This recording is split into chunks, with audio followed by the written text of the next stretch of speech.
And action! Hi there. Now then, it's actually the bank holiday weekend of the VE Day 75th anniversary celebrations as I speak, and this anniversary prompted me to think about well, how lucky we are that we were the successful side in the war, the Second World War in Europe, with our allies, the Americans and the Canadians, the French and Czech Republic, the Polish, the Portuguese. Actually, I'm going to struggle to remember them all, but all the countries, of course, that joined the Allied cause to defeat Nazi Germany.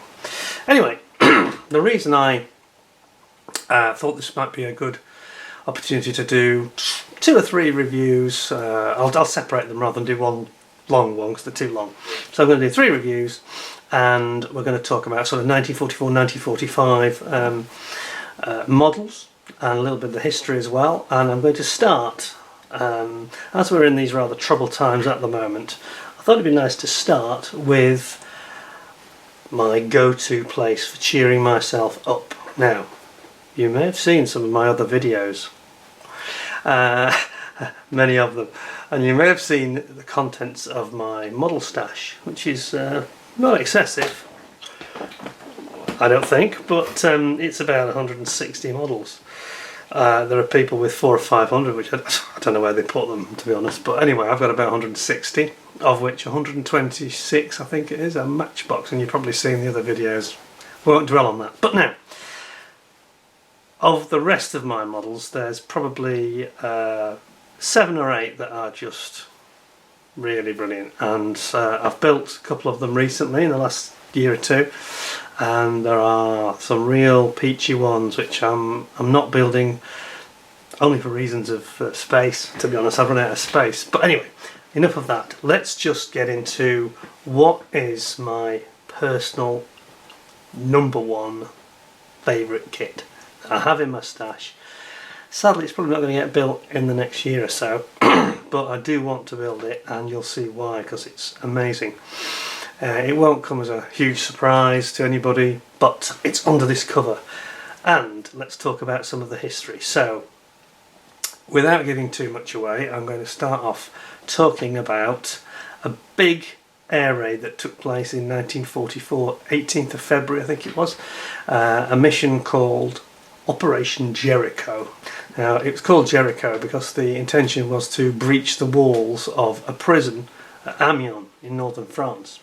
And this prison was actually containing 717 members of mainly members of the French resistance. There was a few regular prisoners, but mainly it was the French resistance, rounded up by the Nazis, and some of them were actually scheduled for execution within the next 48 hours. When the Allies had this information from the French underground, they decided to mount a raid at fairly short notice, only 2 to 3 weeks planning, and they chose a man to lead this raid who was quite famous at the time. He was on a regular sort of propaganda morale boosting series of films called Target for Tonight, and it was a gentleman called Charles Percy, that was his nickname, Charles M. Pickard, so Percy Pickard. He was a Wellington bomber pilot, and he featured in these movies where he was all very, he was very sort of stiff upper lip and very English, you know, aristocracy. But he was a really very well respected and liked guy, and they put him in, said we're going to do a raid, we're going to do it with not with Wellingtons, we need to go in very fast, very low, and it must be a surprise attack. It's critical because we want to knock out this prison and try and breach the walls to let the prisoners escape, and it's called Operation Jericho. So anyway, we'll come to the model in a second. I'm sure you're starting to guess what it is already. I'll give you a clue here. Here we go, a bit of a giveaway. Picture of the actual prison being attacked by the aircraft that's under here. And there's another picture, actually, I'll come to that in a second. So we've got a couple of books I want to talk about as well while we're at it. We talked about reference books in one of my other videos. Now we've got 3 really quite important books. This is the more recent one, the Amiens raid. In fact, there's been a couple of TV series, or rather documentaries, that have been actually based on the the information that's actually in this book by a guy called J.P. a French guy who lives in the area, Amiens. I have to be honest with you, I'm not sure about this. It seems to sort of make all sorts of inferred allegations about other reasons why the raid was mounted and questions the need for the raid. So I'm going to put that one aside. But going back historically, there's a couple of others that are much more well known. And we got The Jailbusters, which is Robert Lyman's book, which is very popular.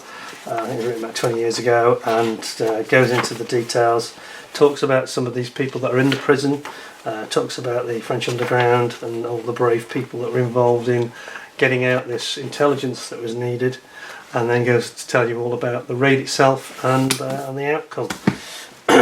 This is the one I had. I've had this for a number of years. I still haven't got round to reading it. I should be reading it during the lockdown, so I'll have a go at that, I think. Walls came tumbling down. And this is the sort of original definitive book that has explained a lot of the details of the raid.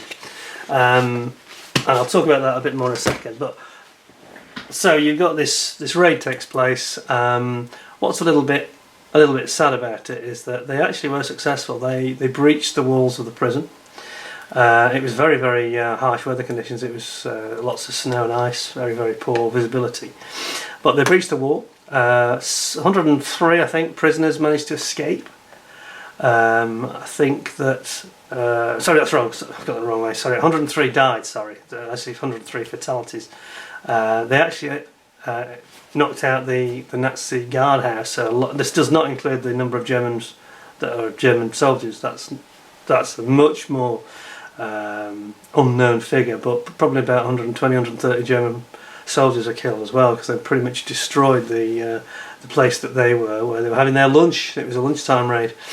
So it's about 103 died. I think there was about 50, 60 were injured, wounded, and 258 actually did escape. So it was obviously a bit of a cost with the fatalities, but it did achieve its aim. And there's probably 2 or 3 people that were involved in the resistance that were going to be helping to prepare for D-Day. This is really the main thrust of the justification for it.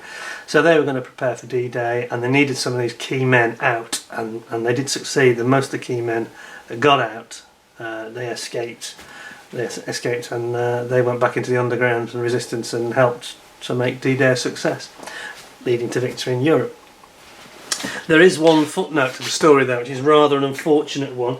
And I mentioned the brave hero Charles Picard, English as they come.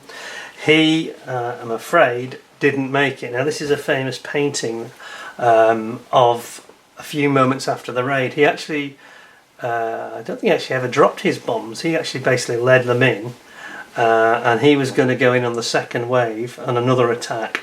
And as you see in this picture, I'm trying to get rid of the reflections for you. There we go.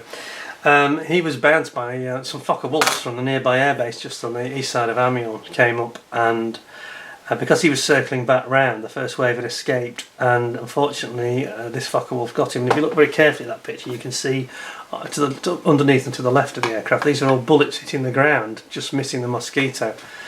And this was seconds before this aircraft in the background actually took him down, and he actually shot his tail off.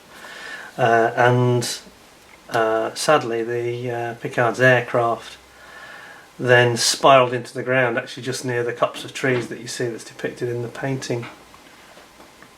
So a bit sad, and they were actually they were buried not far away, and by the locals who came out and took all the to spirit them away so the Nazis couldn't find it. And they were and removed by the Nazis at some later point, but they're now both buried at the Amiens graveyard, which I haven't been to actually. I've been to Amiens, and I've been past the prison. I drove past it in a car, and the first time I drove past it I couldn't find it, and you'd think, what's he talking about? It looks massive, you'd see the pictures, but now it's so built up, the area, that it's got factories next to it and big car dealerships, and you don't realise it's just a wall, and you don't realise that that's the prison, and it's behind that wall that this iconic building is visible. Anyway, that is the background. Enough of that. I say, very sad that these two, Pickard and Broadley, both heroes, and Broadley was just engaged to be married, so it's very sad. And they didn't make it, and now they both lie in the cemetery at Amiens. Anyway, of course, you know what's coming next. It's my number one favourite. So it's the Tamiya.